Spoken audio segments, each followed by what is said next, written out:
এত সুন্দর জায়গা আমি না ভাবতেও পারিনি, সত্যি না আসলে পুরো মিস করে যেতাম। ভীষণ সুন্দর লাগছিল দেখতে। হ্যালো এভরিওয়ান, গুড মর্নিং সবাইকে। কিছুদিন আগে আমরা ঘুরতে গিয়েছিলাম দুদিনের জন্য, ফেব্রুয়ারি মাসের প্রথম দিকে। হঠাৎই আমাদের এই প্রোগ্রামটা হয়ে যায়। আমাদের যেহেতু ফ্লাইটে টিকিট কাটা হয়েছিল, তো আমরা সকাল সকাল এর জন্য বেরিয়ে পড়ি। আর সকাল 11টার দিকে আমাদের ফ্লাইটটা। ফ্লাইটে তো 2 ঘন্টা আগে থেকে গিয়েই বসে থাকতে হয় সমস্ত চেকিং করিয়ে। আর এই 2 ঘন্টা আগে থেকে গিয়ে বসে থাকতে কি যে বিরক্ত লাগে আমার। তো যাই হোক, কিছু করার নেই। প্লেন বলো আর ট্রেন বলো বা বাস গাড়ি বলো, আমার তো উইন্ডো সিটই ভালো লাগে। জানালার ধারে বসবো আর দেখতে দেখতে যাব বাইরের ভিউ। যেহেতু প্লেনে বসলে কিছুই দেখা যায় না, শুধু মেঘ ছাড়া, তাও আমার সেটাও দেখতে ভালো লাগে। তো একটা উইন্ডো সিট তো পেলাম, কিন্তু দেখো উইন্ডোটা একদম স্ক্র্যাচ পড়ে গেছে, কিছুই দেখা যাচ্ছিল না, এত খোলা ছিল।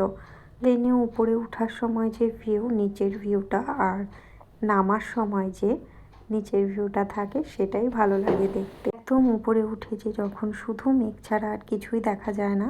চারদিকে মেঘে পুরো ঢেকে থাকে আর মনে হয় যে পুরোটাই মেঘের মধ্যে আছে। আমার সেটাও বেশ ভালো লাগে।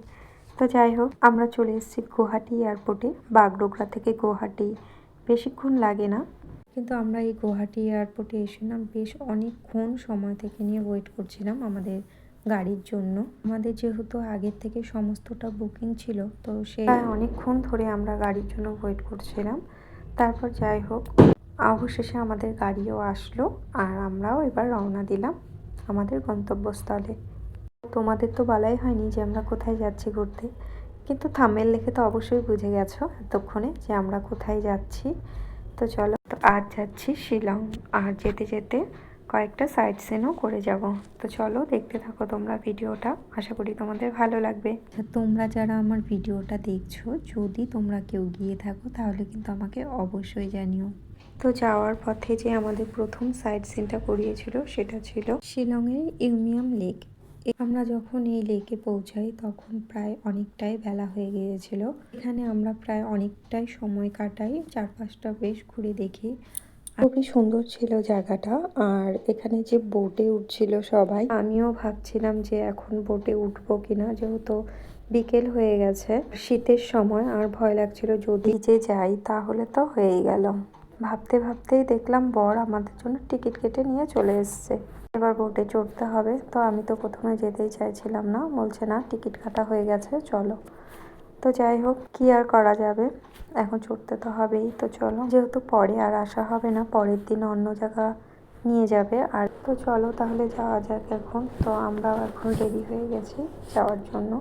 তো প্রথমে কিছু ছবি তুলে নিচ্ছিলাম, যেহেতু আমাদের আগে আরও লোক ছিল, পরে হচ্ছে আমাদের সময়। তো যাই হোক, এক এক করে দেখো কত লোক পেছনে, মানে সবাই টিকিট কেটে লাইনে দাঁড়িয়ে আছে। তো চলো এখন আমরা বোটে উঠবো। তো চলো, আমাদের বোট চলে এসছে, এখন আমরা বোটে উঠে পড়ি। আর না জানো তো, আমার না প্রথম প্রথম খুব ভয় লাগছিল যে এতটা জল হবে, আমি ভাবতেই পারিনি, প্রচুর জল ছিল। আর দেখো, আর বোটে উঠে কিন্তু দারুণ মজাও লাগছিল, একদিকে ভয়ও লাগছে আবার একদিকে ভালোও লাগছিল। আর স্পিডে ভালোই মানে বোটটা চলছিল। আর এদিকে আমার হাজব্যান্ডকে বসিয়ে দিয়েছে সামনে। বোটিংয়ের টাইম 10 থেকে 15 মিনিটের মধ্যে মনে হয় ছিল, আমার না অতটা মনেও নেই। তো যাই হোক, আর এদিকে তো আমি ক্যামেরা থেকে শ্যুট করছি, এদিকে ভয়ও লাগছিল যে যদি ক্যামেরা আমার ফোন পড়ে যায় হাত থেকে তাহলে তো গেল, হয়ে গেল। আমাকে বারবার বলছিল মোবাইলটা তুমি ভেতরে ঢুকাও। আমি বলছি না, আমি একটু ছবি তুলবো। এত সুন্দর জায়গায় এসছি, একটু ক্যামেরা না করলে হয় বলো। আর দেখো কি সুন্দর লাগছিল, আর না ভিউটা খুবই সুন্দর ছিল। আর দেখো জলটা কোথাও নীল কোথাও সবুজ, এত ভালো লাগছিল দেখতে। জলে এই নৌকা বোট বোটিং করতে না আমার ভীষণ ভালো লাগে। আমি সুযোগ পেলেই মানে হাতছাড়া করি না এগুলো। যেই ভয়টা পাচ্ছিলাম যে জল ছিটবে, দেখো লাস্টের দিকে এসে ঠিক গায়ের মধ্যে জল ছিটলই। আর এটা এক একটু হয়েই থাকে। যাই হোক, বেশি পড়েনি, অল্প একটু পড়েছে, কিন্তু আমার হাজব্যান্ড পুরো ভিজে গিয়েছে, অনেকটাই জল গায়ে পড়েছিল ওর। যাই হোক, তারপর আমরা এখান থেকে বেরিয়ে পড়ছি। আর এখনও অনেক এখানে শ্যুট হচ্ছে, আর অনেকে প্রি ওয়েডিং শ্যুটও করতে এসছে। আর এই জায়গাটা যেহেতু খুবই সুন্দর, এত লোক এসেছিল এখানে শ্যুট করতে, আর সবাই না বেশ সুন্দর সেজে গুজে এসেছিল, খুবই ভাল লাগছিল দেখতে। তো যাই হোক, আজকের মতন এখানেই ছিল আমাদের সাইট সিন, একটাই করিয়েছে। তারপর আমরা চলে এসেছি আমাদের হোটেলে সারাদিন ঘুরে। যাই হোক, তখন প্রায় সন্ধে হয়ে গেছিলো।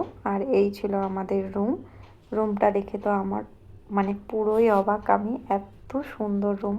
যেহেতু আমাদের 5 স্টারে হোটেলে বুকিং ছিল।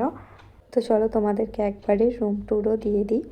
তো দেখতেই পাচ্ছ এখানে সমস্ত রকমের ব্যবস্থা ছিল, যেরকম হয় আর কি। তো তোমাদের সাথে পরে আস্তে আস্তে আরও ব্লগ শেয়ার করব। তারপরে একটু উপরটা গিয়েও দেখে আসলাম। তো উপর থেকেও বেশ ভালো লাগছিল দেখতে।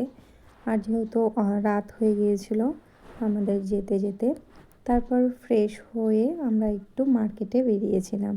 তো সেরকম কিছুই শপিং করিনি। আর শিলংয়ের মার্কেটটা না একদমই সামনে ছিল, তাই একটু মার্কেট থেকেও ঘুরে আসলাম। তো যাই হোক, আজকের ভিডিওটা এখানেই।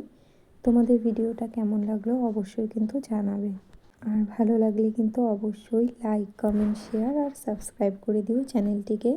আর যারা ফেসবুক পেজ থেকে দেখবে তারা প্লিজ চ্যানেলটিকে ফলো করে দিও। দেখো, হোটেলের রুমে কিন্তু আবার ফলও দিয়ে রেখে গেছে। শুধু ফল না, চা কফিরও ব্যবস্থা ছিল। তারপরে রাত্রিবেলা যখন খাওয়া দাওয়ার পরে আমরা একটু উপরে এসেছিলাম, তো এই ছিল উপরের ভিউটা। যাই হোক, বেশ ভালো লাগছিল দেখতে। আর এখানে ছিল সামনের রাস্তাটা।